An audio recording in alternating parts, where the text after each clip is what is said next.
Varicose veins కి సరైన చికిత్స కోసం సంప్రదించండి ఎవిస్ హాస్పిటల్. నమస్తే రమగారు. నమస్తే జయ. ఏదైనా ఒక దెయ్యం కథ చెప్పండి అండి. అంత ఎక్కువ దయ్యం కాదు, కొంచెమే దయ్యం ఉన్న కథ చెప్పనా మరి? చెప్పండి. కథ అంతా దయ్యం లేదు, కొంతమేరే ఉంది. ఓహో. పూర్వం ఒక చిన్న ఊర్లో బంగారమ్మ అని ఒక అమ్మాయి ఉండేది, ఒక ఆవిడ. అంత కలిగిన కుటుంబం కాదు, సామాన్య కుటుంబీకురాలు. పిల్లకి బంగారమ్మ అని పేరు పెట్టారు. ఆ బంగారమ్మ పేరుకు తగ్గట్టు ఆవిడకి మహా బంగారం పిచ్చి. చిన్నప్పుడు పెళ్ళికి వాళ్ళ నాన్న ఏదో ఒక సూతాల తాడు అది పెట్టి పెళ్లి చేశాడు. పెళ్ళయ్యాక చక్కగా బంగారం కొనుక్కోవచ్చు బాగా అనుకుంది. అయితే వాళ్ళు ఏం చేశారు, వాళ్ళు స్థితి లేని వాళ్ళు కదా, తాలూకా ఆఫీసులో గుమాస్తాగా ఉన్న వెంకటరమణ అనే అబ్బాయిని చూసి ఆ అబ్బాయికి ఇచ్చి పెళ్లి చేశారు.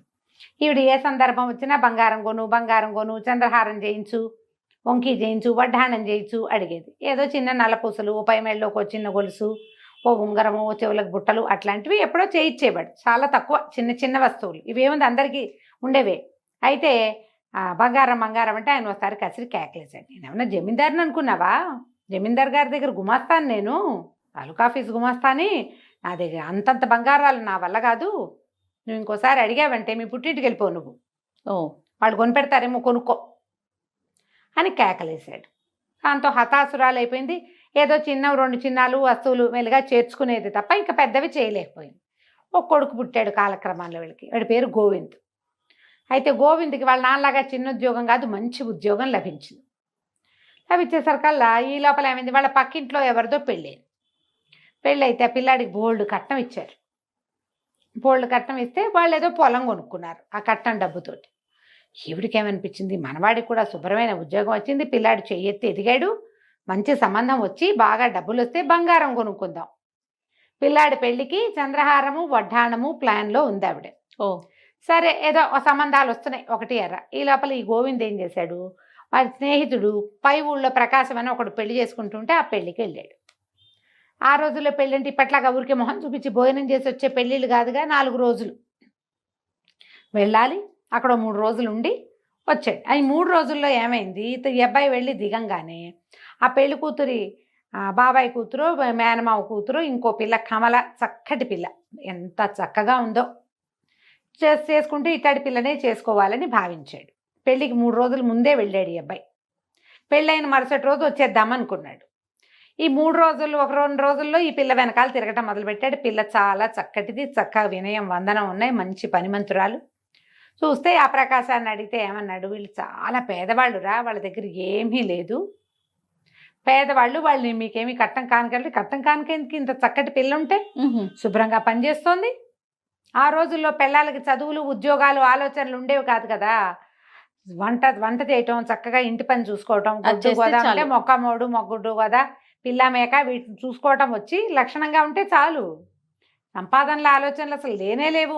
మన కాలంలో కూడా తక్కువే, ఇప్పుడు కదా వచ్చినాయి అవన్నీ. సరే, ఏమైంది, ఆ పిల్ల తండ్రితోటి మీ అమ్మాయిని నాకు ఇచ్చి పెళ్లి చేయండి అంటే, నాయన పెళ్లి ఖర్చులు కూడా పెట్టుకోలేము మేము, మా వల్ల కాదు, మరి ఎట్లా పెళ్లి చేయాలో కూడా తెలియట్లేదంటే, పోనీ వీడి పెళ్లితో పాటే నా పెళ్లి కూడా చేసేయండి, ఇక్కడే నేను కూడా పెళ్లి చేసుకుంటానని ఆ ప్రకాశాన్ని ఒప్పించాడు. ఆ ప్రకాశం వాళ్ళది కలిగిన కుటుంబం.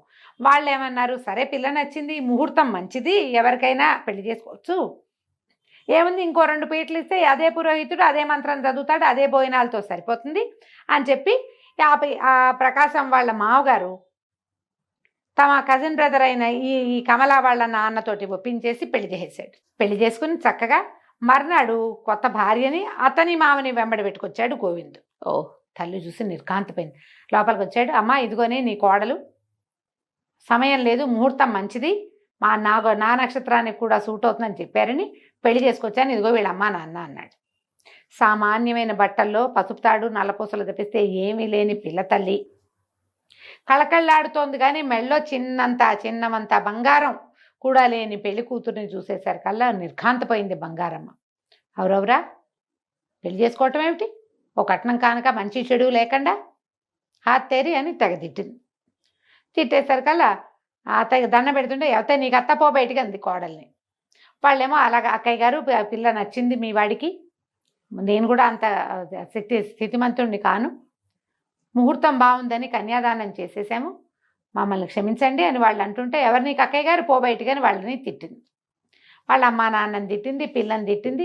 గోవింద్ అన్నాడు, నువ్వు ఏమన్నా సరే ఈ అమ్మాయి నా భార్య, నేను వివాహం చేసుకొచ్చాను, ఈ పిల్లని ఇంట్లో పెట్టుకోవాల్సిందే. వీళ్ళ పరిస్థితి ఏంటి, ఈ అమ్మాయి బంగారం భర్త ఉన్నాడు కదా వెంకటరమణ, ఆయనకి అనారోగ్యం వచ్చి ఉద్యోగం విరమించుకుని ఇంట్లో ఉన్నాడు. వాళ్ళ ఇల్లు నడవాల్సింది గోవిందుడితోటే. ఆ మొగుడు కనుక ఉద్యోగం ఉండి వాళ్ళ కథ నడుస్తుంటే ఆవిడ కొడుకుని పొమ్మనేది. ఇప్పుడు పొమ్మని అనలేదు, ఇల్లు వాడే నడుపుతాడు. కొడుకు పెళ్లి వల్ల రావాల్సిన కట్నం కానుక, బంగారం, చంద్రహారం, వంకి వడ్డాణాలన్నీ పోయినాయి. ఇక ఆ కోడల్ని 2 కళ్ళా చూసేది కాదు, ఆ బంగారం మండిపోయేది. దీనివల్లే నా బంగారపు సరదా తీరకుండా పోయిందని. పిల్ల ఇంటెడు పని చేసేది. ఇవిడేం చేసేది, పని మనిషిని మాన్పించేసింది. నువ్వే తిండిగా దండగా, మరి ఇప్పుడు నీ కింద ఈ పని మనుషులందరూ ఎందుకు అని గిన్నెలు దోమేదాన్ని మానిపించింది, గిన్నెలు కమలే దోమేది. బట్టలు ఉతికేదాన్ని మానిపించింది, బట్టలు కమలే ఉతికేది. ఆ పిల్లకి ఆ పనులు అలవాటు, చెరువుకెళ్ళి నీళ్లు తేవటాలు, బావిలోంచి నీళ్లు తోడి తొట్టెలు నింపటాలు, వంట చేయటము, సమస్తమైన పనులు చేసేది. బాగానే ఉండేది. ఈవిడికి ఈ ఊళ్ళు మంటగా ఉండి, నీకు ఇదే కాదు, నీకు ఇక ఒంటిపూట భోజనమే, నీ భోజనం కూడా మాకు ఎక్స్ట్రానే. పొద్దున పూట తింటాను వీలేదు, రాత్రిపూట పిల్లాడు ఉంటాడు కాబట్టి, కొడుకుంటాడు కాబట్టి వాడితో పాటే నువ్వు భోజనం చేయాలి. పొద్దున నీకు మెతుకు కూడా పెట్టననేసింది. వంట పిల్ల చేసేది, అత్తగారు మావగారు అన్నం తినేవారు, ఆయన తిని పడుకునేవాడు, ఒంటో బాగుండదు కాబట్టి. ఈవిడ చచ్చినా మా కోడలికి అన్నం పెట్టేది కాదు. పెట్టకుండా ఒక 10 రోజులు గడిచినాయి. ఈ 10 రోజుల్లో అబ్బాయి ఏదో కచేరీలో హడావిడిలో ఉండి బాగా గమనించలా. ఒక 10వ రోజుకి అప్పుడు తెలుసుకున్నాడు పిల్ల చిక్కిపోయిందని. ఇదేమిటి ఇంత చిక్కిపోయావు, నువ్వు ఇంత సన్నగా అయిపోయావు, జాకెట్ అంతా వదిలేపింది, రవికెందుకు వదిలేయింది, ఇంత సన్నబడిపోయావేమిటి అని అడిగాడు. సమాధానం ఆవిడ అత్తగారు ఏం చెప్పిందంటే, ఒకవేళ గనక అబ్బాయికి ఈ విషయం చెప్పావో దొంగతనం వంటగట్టి నిన్ను మీ పుట్టింటికి పంపించేస్తాను శాశ్వతంగా అని గట్టిగా చెప్పేసింది. ఇప్పుడు ఆ పుట్టింట్లో ఆ గతి కూడా లేదు. మొగుడు చక్కగా ముద్దుగా చూసుకుంటాడు, ప్రేమగా ఉంటాడు, మంచివాడు. ఇల్లు వాకిలి కళగా అన్నీ బాగున్నాయి. దీన్ని వదిలిపెట్టుకుని ఏం వెళ్తుంది పాపం, ఈ కాలం పిల్ల కాదుగా, నోరు మూసుకుని ఊరుకుంది. ఈ 10వ రోజు రాత్రి పెరట్లో కూర్చుని ఏడుస్తూ కూర్చుంది.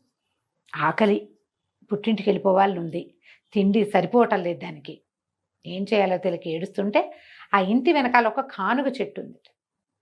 ఆ కానుగ చెట్టు మీద ఎప్పటి నుంచో ఒక దయ్యం ఉంటుంది. అది రోజు వీళ్ళింటికేసి చూస్తుంది, కానీ ఇంట్లోకి వచ్చే ఆలోచన ఎప్పుడు చేయలే. ఈ పిల్ల ఏడుస్తూ కూర్చున్న పిల్లని చూసేసరికి లోపలికి వచ్చి ఎందుకు నువ్వు ఏడుస్తున్నావు ఏమిటంటే ఈ పిల్లకి అదంతా చెప్పింది. సరే అయితే ఆవిడేం చెప్పింది, నువ్వు రేపు పొద్దునే పుట్టింటికి వెళ్ళిపోతావు, ఇక నిన్ను చేర్చుకునేది లేదు అని గట్టిగా చెప్పేసింది అత్తగారు. అయిపోయింది, నేను పంపించేస్తాను. నేను పుట్టింటికి వెళ్తే ఇంకా మళ్ళీ వెనక్కి మొగుడి దగ్గరికి రానివ్వదు, పుట్టింటి మీద బెంగగా ఉంది, వెళ్తే ఇంకా రానివ్వదు. ఏం చేయాలో తెలియక ఏడుస్తుంటే ఈ దయ్యం ఏమందంటే, సరే ఇవాళ నుంచి నువ్వు తినే 1000 మెతుకులకి 1 మెతుకు బంగారు మెతుకు అవుతుంది, నీ కంచంలోకి వస్తాయి, మీ అత్తకి ఈ సంగతి చెప్పు అని చెప్తే తెల్లవారు లేవగానే ప్రయాణం కట్టమని కోడల్ని కసిరింది బంగారం. అప్పుడు అత్త ఇదేం చెప్పింది, రాత్రి మా గృహదేవత పెరట్లో కనపడింది, అదొకటి చెప్పింది నాకు, దయ్యం అని చెప్పల. గృహదేవత ఏం చెప్పిందంటే, నేను 1000 మెతుకులు తింటే 1 బంగారు మెతుకు కంచంలో పడుతుందిట అనేసరికల్లా, ఇది గృహదేవత ఇన్నాళ్ళు ఏమైంది, ఇన్ని రోజుల నుంచి నేను ఊరికే మేపుతున్నాను అని తిట్టి, సరే చూద్దామని అన్నం పెట్టింది. మధ్యాహ్నం అన్నం పెడితే పిల్ల చక్కగా కడుపు నిండా అన్నం తినది. 2 బంగారు మెతుకులు కనపడ్డాయి. కాంతపోయింది ఆవిడ. అయ్య బాబోయ్, ఇన్ని రోజులు పోగొట్టుకున్నానే నేను దీనికి. ఇప్పుడు అది ఎన్ని రోజులు అన్నం తింది కదా, ఇది మొదటి రోజునే కనుక దీన్ని పొట్ట మార్చుంటే, మొదట కొన్ని రోజులు మామూలుగా పెట్టింది, తర్వాత కదా పగటిపూట అన్నం పెట్టడం మానేసింది. మొదటి రోజునే మార్చుంటే ఎన్ని మెతుకులు వచ్చేవో అని 2 మెతుకులు తీసుకుంది, జాగ్రత్త పెట్టుకుంది ఒక భరణలో. పొద్దున సాయంత్రం అన్నం తినేది పిల్ల. అది 1000 మెతుకులు అవ్వగానే ఓ బంగారు మెతుకు కంచం పక్కన ప్రత్యక్షమయ్యేది. అత్తగారి కోడల కంచం తనే తీసేది, ఆ మెతుకులు ఏరి పెట్టుకునేది. క్రమంగా ఆవిడ ఏం చేసింది, ఇది 2 మెతుకులే వస్తున్నాయి, ఇది ఇంతే తింటుంది, ఇంకొంచెం తినాలని బలవంతం చేయటం మొదలుపెట్టింది. 3000 మెతుకులు తింటే 3వ మెతుకు వస్తుంది అని బలవంతం చేయటం. రోజు అన్నం ఎక్కువ తినేసరికి వాళ్ళ పిల్ల ఆపసోపాలు పడిపోయేది. ఒకనాటి రాత్రి పిచ్చి కడుపులో నొప్పి వచ్చింది దానికి. ఈ బలవంతపు తిండి తినలేకపోతోంది. తొడ్లో కూర్చొని ఏడవటం మొదలుపెట్టింది. ఇప్పుడు మెతుకులు వచ్చేసరికల్లా, ఎప్పుడైతే బంగారు మెతుకులు వచ్చినాయో దీని పుట్టింటికి పోతుంది. సొమ్ము చచ్చినా కోడల్ని పుట్టింటికి పంపల. మధ్యలో పండగలు వచ్చినాయి, పబ్బాలు వచ్చినాయి, పుట్టిన నుంచి కబురు వచ్చింది. అయినా సరే పంపల, వాళ్ళు కొట్టేస్తారు మనకు వచ్చే బంగారం. ఆవిడ భరి నిండా పోసు పెట్టుకుంది వాటిని. ఏదో చేయించుకోవాలి రేపొద్దున. బంగారం ఉంది వీళ్ళ దగ్గర, అదేం బోల ఉంటుంది. బలవంతం పెట్టుతుంటే ఒక పూట బాగా అన్నం ఎక్కువ తినేసి ఆపసోపాలు పడుతూ దానికి ఏదో నెల తప్పిందో ఏదో, ఇంకా వీళ్ళకి తెలియలే. చచ్చిపోతుంది పిల్ల తినలేక అన్నం. దొడ్లో కూర్చుంది, ఏడవటం మొదలుపెట్టింది. మళ్ళీ వచ్చింది పిశాచం, వాళ్ళ గృహదేవత. ఎందుకే అమ్మాయి ఏడుస్తున్నావు, మెతుకులు చాలేదా మీ అత్తకంటే? కాదు, నన్ను చంపేస్తోంది, ఇంకా తిను ఇంకా తిను అంటుంది. 3000 అవ్వకపోతే 3వ మెతుకు రాదు. ఆఖరి ముద్ద వదిలేస్తే ఒప్పుకోవటం లేదు. నా వల్ల కావటల్లా. మా అమ్మ మీద ప్రాణం లాగుతోంది. వెళ్ళనివ్వట్లేదు, పుట్టింటికి పోనివ్వదు. ఎందుకంటే ఆ మెతుకులు వాళ్ళకి దొరుకుతాయని అనుకుంటుంది. మనిషి మంచిదే, ఈ ఒక్క గుణమే ఆవిడ బంగారం పిచ్చి అనేసరికి సరే ఇవాళ నుంచి నీ బహుమతి కట్టు. రేపటి నుంచి మీ అత్త ఎన్ని పూటలు అన్న మానైతే అన్ని బంగారు కాసులు లభిస్తాయి, మెతుకులు కాదు కాసులు అని చెప్పేసరికల్లా తెల్లారి పొద్దునే లేచింది కమల. నిద్ర లేచి అత్తయ్య రాత్రి మా గృహదేవత వచ్చింది, మరేమో నన్నేమో పుట్టింటికి వెళ్ళమంది. ఇక నాకు మెతుకులు రావుట, నా వరం అయిపోయిందిట. మీకే, మీరు ఎన్ని పూటలు తిండి మానేస్తే, రోజులో ఎన్ని పూటలు తిండి మానేస్తే అన్ని బంగారు కాసులు కంచం బోర్లించి పెడితే కంచ కింద ఉంటాయి అనేసరికి ఆవిడ ఆశ్చర్యపోయింది. అవునా అంది. గృహదేవతను నమ్మాలి. ఇంతకుముందు బంగారు మెతుకులు మాట ఒప్పే అయ్యింది కదా. సరే నువ్వు వెళ్ళు, నువ్వు పుట్టింటికి వెళ్ళవే అని బండి కట్టించి, ఎందుకంటే ఇంకా కోడలతోటి ప్రయోజనం లేదు, అది ఎక్కడున్నా ఒకటే. ఈ అబ్బాయి ఏం చేశాడు, గోవింద్ కూడా భార్య మరీ ఏడాది అయిపోయింది పాపం, దానికి అమ్మా నాన్నని చూడాలని ఉంటుందిగా, చిన్నపిల్లని పెళ్ళాన్ని పంపించేసి. ఈవిడేం చేసింది, ఆ పూట పొద్దున అన్నం మానేసింది. సాయంకాలం కంచం ఎత్తేసరికల్లా కంచ కింద బంగారు కాసు. నిర్ఘాంతపోయింది. అయ్య బాబోయ్, బంగారమే ఇంత కాసు. అంతకుముందు మెతుకు ఎంత ఉంటుంది, మెతుకు సన్నగా ఇంతే ఉంటుంది, ఇది చాలా బాగుంది. కాసు తీసి డబ్బీలో వేసింది. మర్నాడు ఏమనుకుంది, 2 పూటలు మానేద్దాం అని చెప్పి 2 పూటలు మానేసింది. 2 బంగారు కాసులు వచ్చింది. ఆ 2 డబ్బాలో వేసుకుంది. పుట్టినప్పటి నుంచి తింటున్నాం వెధవన్నాం, ఓ 3 పూటలు తినకపోతే ఏమవుతాను నేను, ఏం కాదని 3 పూటలా మానేసింది. మానేస్తే ఆ కంచం దగ్గరికి వెళ్ళి వంగి తీసుకోవటానికి కూడా సత్తు చాలే ఆవిడికి. ఈ నీరసంగా ఈడుస్తూ పోయి 3 కాసులు తీసుకుంది. 4వ రోజు మానేసేసరికల్లా, మరి అన్నం మానేసేసరికి ఏమవుతుంది, ఓపిక ఉండద్దు. ఇక కళ్ళు తిరిగిపోతున్నాయి, కాళ్ళు తేలిపోతున్నాయి, పని చేసే సత్తా లేదు. పని చేసే పిల్లేమో పుట్టింటికి వెళ్ళింది, కోడలు లేదు, గూట్లోకి వచ్చినాయి. కొడుకుని అడిగింది, ఒరే నువ్వు ఒకసారి మన వైద్యుడు గారి దగ్గర, ఊళ్ళో వైద్యుడు ఉన్నాడు కదా, ఆయన అడిగి జావ కానీ మజ్జిగ కానీ ఏదైనా అన్నానికి భిన్నం తీసుకుంటే అది భోజనంతో సమానం అవుతుందా అవదా కనుక్కో. మజ్జిగ తాగైనా బతుకుదాం అనుకుంది, మజ్జిగ తాగి బంగారు కాసులు సంపాదించాలి అనేసరికల్లా వీడు పరిగెత్తుకుంటూ వైద్యుడి దగ్గరికి వెళ్ళాడు. ఏమిటి ఇదేం ప్రశ్న, ఇటా అడుగుతుంది ఏంటి అమ్మ అనుకున్నాడు. వాడికి తెలియలా, అమ్మ నీరసంగా ఉందని తెలుస్తోంది కానీ ఆవిడ ఎందుకు నీరసంగా ఉందో వాడికేం తెలుసు. భర్త ఏమో పడుకుంటాడు, ఆయన చూడటల్లా ఆవిడ అన్నం తిన్నదో లేదో. వెళ్ళేసరికల్లా వైద్యుడు అన్నాడు, మంచినీళ్ళు తప్ప అన్నీ భోజనమే, మజ్జిగ భోజనమే, పాలు భోజనమే, జావా భోజనమే, మంచినీళ్ళు ఒక్కటే భోజనం కాదు. మంచినీళ్ళతో ఎంతసేపు ఉంటారు. కానీ 5వ రోజు 6వ రోజు వచ్చేసరికల్లా మంచాన పడిపోయింది ఆవిడ. గుడ్లు తేలేసేసింది, బొక్కబోర్లా పడిపోయింది. పడిపోయేసరికల్లా నిర్ఘాంతపోయాడు. ఏమిటి అమ్మ ఇట అయిపోయిందని గబగబా తండ్రిని లేపి, నానా అమ్మని చూసుకో, ఒక మాట నేను వెళ్ళి వైద్యుడిని గాకేసుకొస్తానని. ఈ లోపల పక్కింటి పిల్లాడు ఎవడో ఉంటే, ఒరే నాయన ఎడ్ల బండి ఏదైనా వెళ్తుంటే చూసి ఆగమేఘాల మీద మా అత్తారింటికి వెళ్ళి మా ఆవిడ్ని తీసుకురా, మా అమ్మకి ఏదో అయిపోయింది, కళ్ళు తిరిగి పడిపోయింది అని కబురు చేశాడు. కబురు చేసి వైద్యుడి దగ్గరికి వెళ్ళాడు. వైద్యుడికి ఏమో అంతుపడుతుంది, ఇంత పిచ్చ నీరసం ఈవిడికి ఎందుకు వచ్చిందో వైద్యుడికి తెలియలా. ఆయనకు అర్థం చెబితే కదూ, నేను అన్నం తింటలేదని చెప్తే కదా. ఆవిడ ఆ పరిస్థితుల్లో కూడా ఈ బంగారు కాసులు వస్తున్నాయంటే ప్రజలకు తెలిసిపోతే ఎట్లా, నోట్లోంచి మాట కూడా లేదు, పడిపోయింది అంతే.